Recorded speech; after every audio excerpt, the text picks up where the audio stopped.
হে high WhatsApp people. তো আজকের ভিডিওটা শুরু করছি একদম সদর শিলিগুড়ি থেকে। সকাল সকাল উঠে গেছিলাম কিন্তু লেট হয়ে গেছিলো, সবটাই জানাবো তোমাদের সাথে। তো আজকে ডেস্টিনেশন কোথায়? তো এখন বাজে কটা? না কিছু নেই। দেখো ওখানে, দেখো আমার, দেখো এটা ওখানে, দেখো পাশে কিছু, দেখো 1000 টাকার রুম, হ্যাঁ এসি। দেখো ওগুলো সরাও, সব হয়ে গেছে, ঠিক আছে। চলো। এতক্ষণে বেরোনোর কারণ পরে বলছি। জলের বোতলটা নাও। অত বড় কি হয়েছে?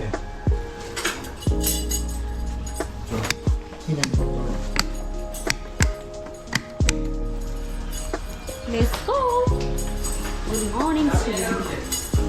চাবি তো নিচে। হ্যাঁ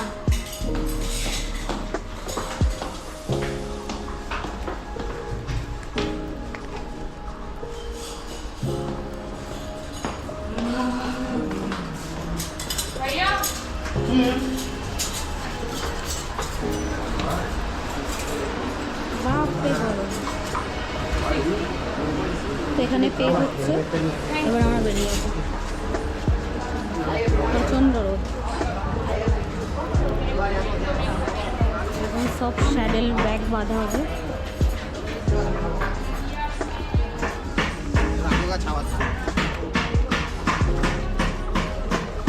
চলো দেখো।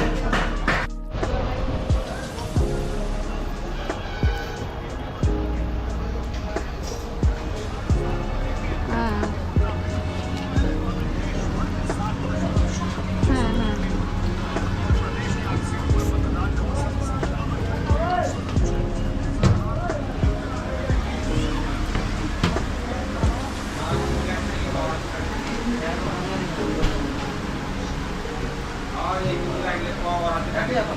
হ্যাঁ ঠিক আছে। এই তো আমি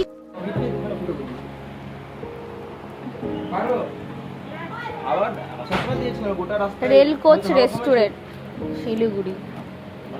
কি খাবা? ট্রেন বগি। আমি তো ঘরের সময় বিল্লাকে বললাম এই টায়ারের আইওআই সেট করে দেন।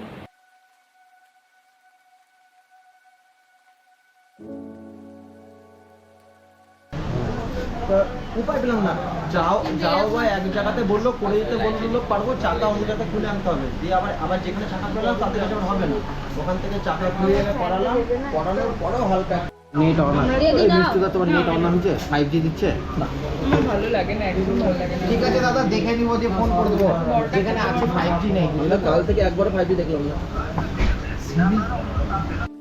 এখনো পর্যন্ত একটা স্ট্যাটাস পাইনি, কেউ জানি না। আমিও দিব, ইচ্ছা করেই দিই। পাহাড়ে ঢুকে দিব, পাহাড় দেখে দিব।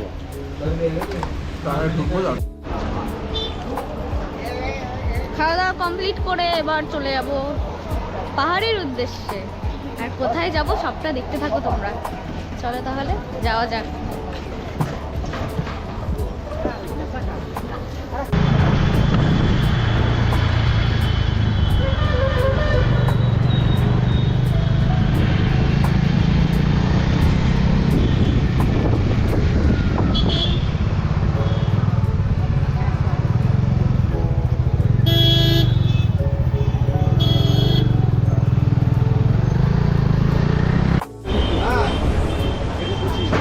এখানে সবাই দাঁড়িয়েছে একটু ঠান্ডা ঠান্ডা খাওয়ার জন্য। জানি না কখন পাহাড়ে উঠবো।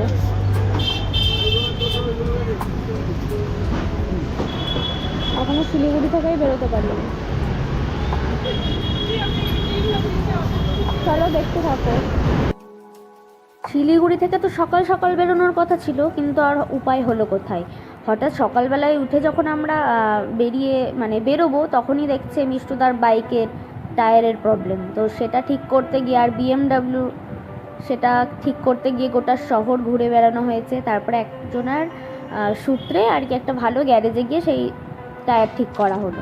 তো যাই হোক, তো আজকের ডেস্টিনেশন আমাদের ছিল শিলিগুড়ি টু মাঙ্গার।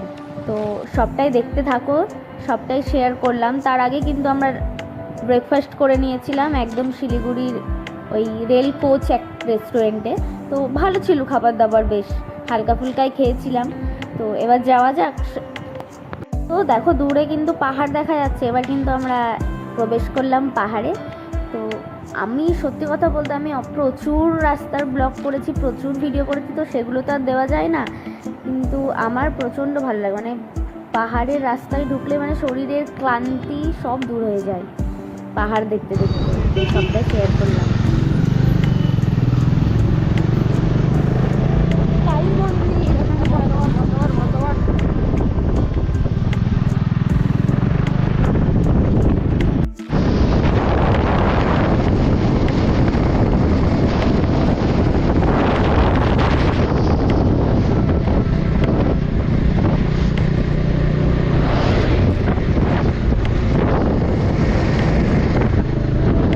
সবাই রেস্ট নিচ্ছে এখানে বসে।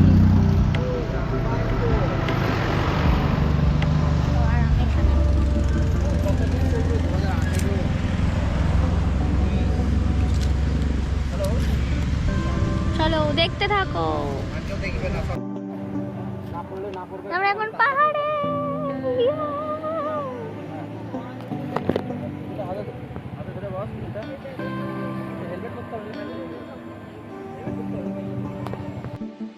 তোমাদের কার কার পাহাড় ভালো লাগে সেটা কিন্তু আমাকে অবশ্যই কমেন্টে জানাবে। আর এই দেখো পুরো মানে প্রবেশ করে গেছি, মানে এত মনটা ভালো লাগছিল, মানে সত্যি বহরমপুরের এত গরম আর এখানকার ওয়েদার সুন্দর ওয়েদার, আর জলটা এত ঘন, কারণ সব বরফ গলা জল এগুলো। আমি যতদূর জানি, আমি জানি না ঠিক বললাম কি ভুল বললাম, কিন্তু তোমরা কিন্তু আমায় জানিও। আর পাহাড়ের সব থেকে আমার সুন্দর দৃশ্য লাগে হচ্ছে ওই বিকেলের যে সূর্য অস্ত যাওয়া আর সকালের যে সূর্য ওঠা, ওই ভিউটা আমার হেব্বি লাগে। আর এখানে একটা জায়গায় দাঁড়িয়েছিলাম, তো এখানে দেখতে পাচ্ছ চারিদিকে এখানে কিন্তু সব হোটেল ছিল। ওই সিকিমে যে বন্যাটা হয়েছিল সেই সময় কিন্তু হোটেলগুলো সব জলের তলায় চলে গেছিলো। একটা হোটেলই সামান্য ওখানে আছে, কিন্তু ওখানে লোকজন কেউ থাকে না। আর এই জায়গাটাই আমরা দাঁড়িয়ে একটু রেস্ট করছিলাম আর ভিউয়ের মজা নিচ্ছিলাম।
এতটা পথ আসার পর যা বুঝলাম, সিকিমে কিন্তু খুব ভয়াবহ বন্যা হয়েছিল, সেটা অনেকেই জানো, কিন্তু চোখে হয়তো এই প্রথম দেখলাম আমি।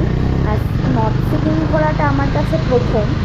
আর রাস্তাঘাট মানে সুন্দর, কিন্তু এখনও সেই ঠিকঠাক চলছে, মানে তারা এখনও রাস্তাঘাট সব ঠিকঠাক করার চেষ্টা করছে। তো সবটাই তোমাদের ভিডিওতে ধরবো। এখানে তো রাত্রি হয়ে গেছিলো অলরেডি, তো আমরা এখনও লোকেশানে পৌঁছাতে পারিনি। এই দেখো রাস্তার কি অবস্থা। তো আমাদের নেক্সট যে ব্লগগুলো আসবে আমার, সেগুলো তো তোমাদের দেখাবো পুরো অফ রোড রাস্তা দিয়ে কীভাবে আমরা মানে ভয়ে ভয়ে গেছি। আমি তো প্রচণ্ড ভয় পেয়েছিলাম, তাও ভগবানকে অনেকবার ডেকেছি যে এত কিছু না হয়, আমরা নর্মালি সেফলিভাবে যেন ঘুরে আসতে পারি। তো এখনও লোকেশান পৌঁছাতে আমাদের অনেক দেরি।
পঞ্চায়েত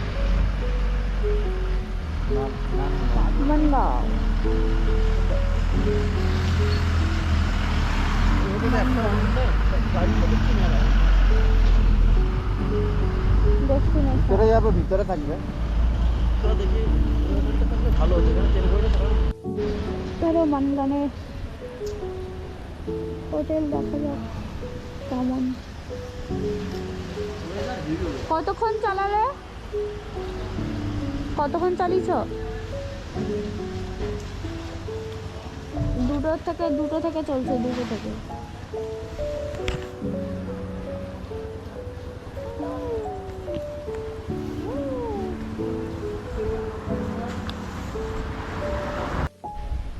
দেখো 2 সুন্দরী দাঁড়িয়ে, ওরা গেছে হোটেল দেখতে, আর আমি এখানে গাড়ি পাহারা দিচ্ছি, কারণ এখনো পুরো লাগেজ খোলা হয়নি।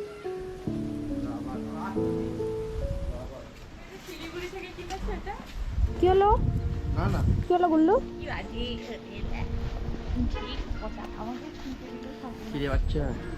ভালো না, তোর থেকে কালকের মধ্যে ছোট ঘরটা ভালো ছিল। জুতোটা কাল আর পরশুর পরে কালার আমার হেভি লাগছে জুতো। কাল পরশুটা যাক, তবে কালার দেবো। ইয়ে ক্যামেরাতে কিন্তু হেভি আসছে গুল্লু। কোনটা? তো ওইটাতে যেটা তো বললো। ঘুরতে ভালো লাগছে না, ওটা দাম দর করে করে নিই। একটু বসে লেভেলটা খাইগা লেভেলে আসি দিয়ে তারপরে যাচ্ছি। ওটা বলছে সিঙ্গেল মানে রুম दोनों के लिए इसमें 4 ले सकते हो, हम लोग तो 2 दिन है ना।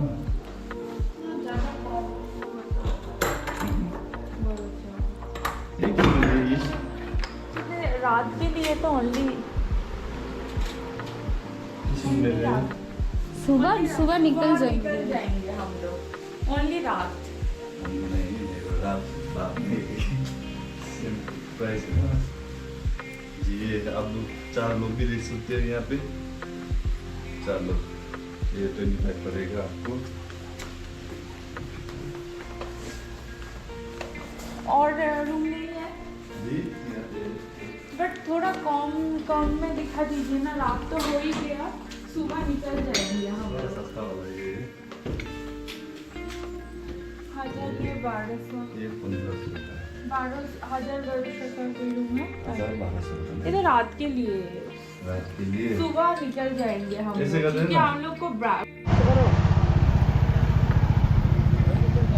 কোথায় প্রথমে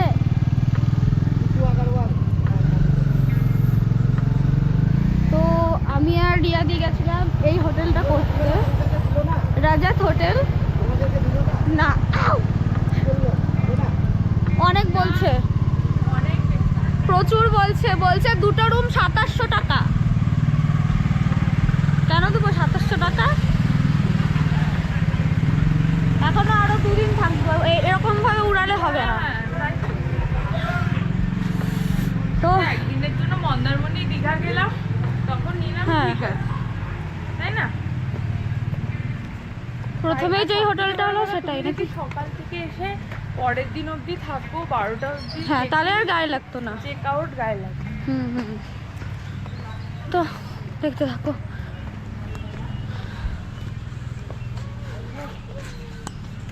আগে ভাবতাম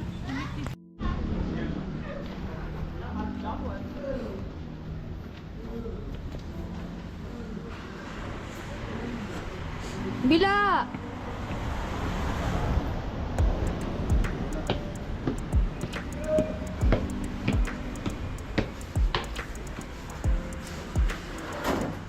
কোথায় নিজে না? কোন দুটো উপরে? চলো। ও वाओ, ये वाला नहीं, वो वाला। এখানে তো আমরা অনেকক্ষণই প্রবেশ করে গেছিলাম, কিন্তু আমরা হোটেল খুঁজে পাচ্ছিলাম না। তো গুড্ডু ভাইয়া বলে একজন ছিল চেনা, রনিদারা কিছুদিন আগে এসেছিলো, তো রনিদার সোর্সে আর কি গুড্ডু ভাইয়ার হোটেলে আমরা এলাম।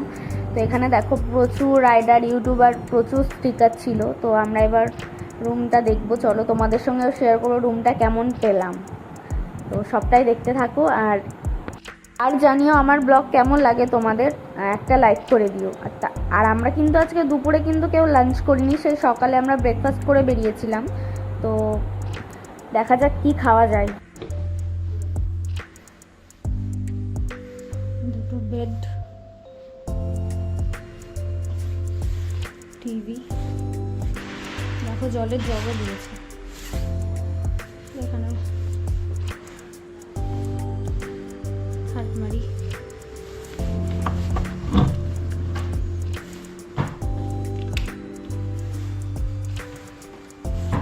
this is a bathroom, ঠিকঠাক একদম।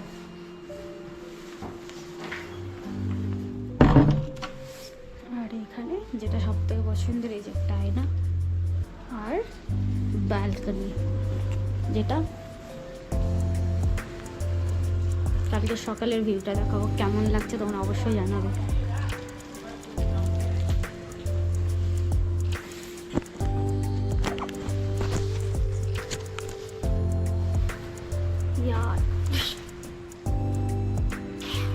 তাহলে দেখতে থাকো।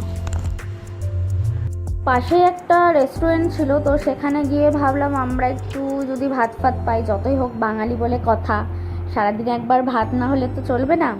তো যাই হোক, তো এখানকার প্রাইসগুলো দেখলাম প্রচুর হাই ছিল। তো পাহাড়ে এলাম আর মোমো খাবো না, সেটা তো হতে পারে না, তাই আমরা মোমো অর্ডার করে নিয়েছিলাম এখানে। আর এখানে বললো যে এখানে নাকি ভাত পাওয়া যায় না, তো তার জন্য আমাদেরকে পাশের কোনো হোটেল থেকে ভাত অর্ডার করতে হবে। তো তার জন্য আমরা এখানে মোমোটা অর্ডার করে নিয়েছিলাম। আর হোটেলটা বেশ সুন্দর, রেস্টুরেন্টটা বেশ সুন্দর, গোছানো সাজানো। তো মোমো অর্ডার করে আমরা চলে এসেছিলাম কিছুক্ষণ বসে, কারণ ওদের তৈরি করতে একটু টাইম লাগছিল আর প্রচণ্ড খিদে পেয়েছিল আমাদের। তো এখানে রিয়া দিয়ে ওখানে অর্ডার করছে, আর তাদের পাশে একটা ছাদে দেখলাম কতগুলো পাককে এরমভাবে বেঁধে রেখেছিল। দেখো কি কষ্ট দিয়ে রেখেছে বাচ্চাগুলোকে। ওদের আওয়াজ শুনে তো আমি ওদের কাছে গেছিলাম, কিন্তু ভয়ে ওদের কাছ থেকে আমি ফিরে পালিয়ে এসেছি। যদি এসে কামড় টামড় দিয়ে দেয়, কে বিপদের মুখে পড়বে বলো। তো ওদেরকে দেখলাম অনেকগুলো ছিল, একটা মা ছিল আর বাদ বাকি বাচ্চা ছিল। তো এই দেখো তেমন ভয় করছিল। আমি এখানে ভয়েসগুলোও দিতে পারছি না, কারণ পাশে সাউন্ড চলছে। তো তারপরে চলে এলাম, তারপরে দেখছি ওরাও এসে কী খাবে করছে। অর্ডার ফর্ডার দেওয়ার পর আমরা চলে যাবো রুমে। সত্যি বলতে রেস্টুরেন্টের অ্যাম্বিয়েন্সটা কিন্তু অসাধারণ ছিল। যদি ওখানে বসে খেতে পারতাম তাহলে হয়তো একটু ভালো লাগতো, কিন্তু না, অনেকটা লেট হয়ে গেছিলো, ওদেরও সব বন্ধ করার টাইম হয়ে গেছিলো। তো আমরা বেশিক্ষণ বসিনি। তারপর খাবার দাবার তৈরি হয়ে যাওয়ার পর আমরা নিয়ে চলে এসেছিলাম। আর ভাতটা অর্ডার করেছিলাম পাশের একটা হোটেলে। তো ভাতে কী কী ছিল সবটাই দেখাবো রাতের ডিনারে।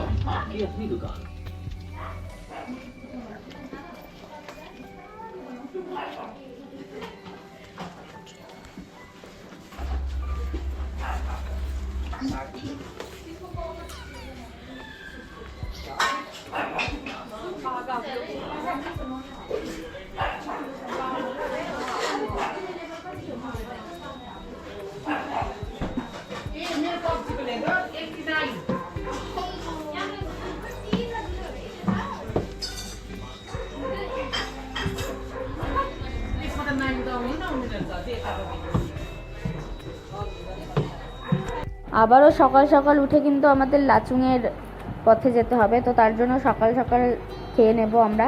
দুপুরে লাঞ্চ করিনি, ভাবতে পারছো, শুধু মোমো খেলে কি আর পেট ভরবে? তাই এখানে দেখো কী কী ছিল। চিকেন ছিল, তারপর তোমার একটা শাক ছিল, আলু ভাজা ছিল, একটা সবজি ভাজা ছিল, আর ডাল ছিল, আর ভাত ছিল। আর সত্যি কথা বলতে পাহাড়ের চালের ভাতটা কিন্তু অসাধারণ হয়, আমার তো খুব ভালো লাগে। তোমাদের কার কার ভালো লাগে? তাহলে চলো ডিনারটা সেরে ফেলি, সকাল সকাল উঠতে হবে তো। আমার ব্লগ দেখতে থাকো, আর ভালো লাগলো অবশ্যই আমাকে কমেন্ট করো, কেমন লাগে আমার ব্লগ অবশ্যই জানিও। তো এই যে আমি এখানে, দেখা হচ্ছে নতুন কোনো ব্লগে। সবাই ভালো থেকো, সুস্থ থাকো, সাবধানে থেকো। দেখা হচ্ছে নতুন কোনো ব্লগে।